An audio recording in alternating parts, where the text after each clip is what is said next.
You need to have limits because takers don't have any. I love that quote. And no, this doesn't mean you need to have every relationship hyper-transactional where you're keeping track of every little thing. In fact, you shouldn't, but you still need to kind of have an idea. Some of us are guilty of having a good chunk of our identity wrapped in the loyalty we bring to others. And while this isn't inherently bad most of the time, when you encounter someone who's just going to take, they realize that quick. And that's how we end up used. It's important to pay attention.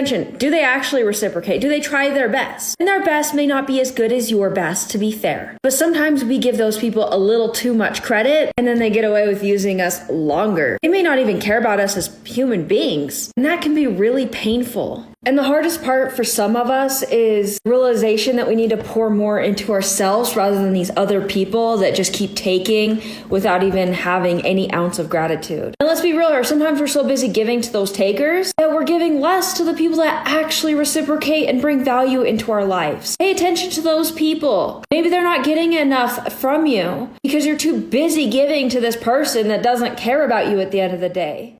Modern women think that men are going to continue to be vulnerable. They're going to continue to be, I don't want to say emotionally available, because men are pretty much always emotionally available. They're just not available to you. It's almost like when you leave the house, what do? Like if you have a security system, you arm the system. So when men are going around women, they're arming their system.